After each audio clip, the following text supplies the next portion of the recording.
Okay guys, ni motor tadi SCV1 kita dah siap pasang karburator. Karburator Omar ni tak setting apa minjet. Ada dekat karburator, pilot pun ada dekat karburator. Tak setting lagi. Kalau ngam lah. Okay, lagi satu kabel throttle tukar. Sebab dia pakai fast throttle. Biasa kalau pakai karburator PWK ni kena tukar throttle crease. Kalau ada crease lagi tune lah, lagi solid. Buat dia panjang. Dia panjang tak apa, jangan pendek. Yang ni dia pakai fast throttle. Yang ni kabel lama dia. Okay, SCV1 ni Ahad ni nak pergi ride tu hari ni dia set up. Okay, kita dah start dulu.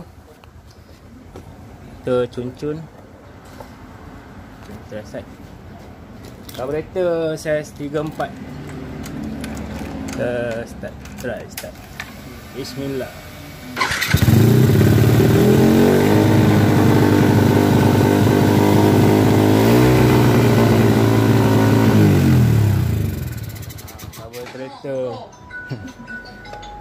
Kabel throttle sangkut. Ya, set up lain. Jalan dia tak ngam ni. Jalan tak ngam, kena ikut jalan lain. Okay guys, tunggu sekejap lagi.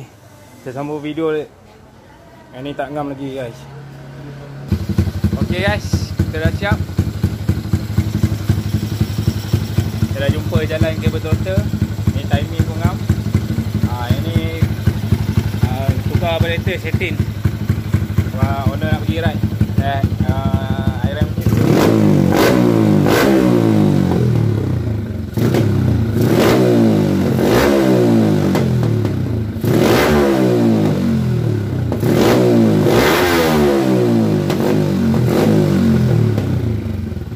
Ada api.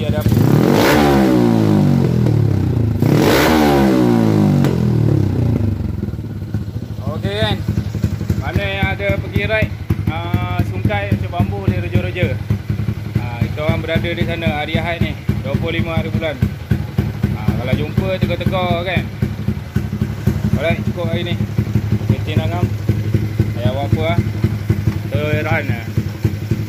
Okay guys, kita cukup sampai video hari ni. Assalamualaikum.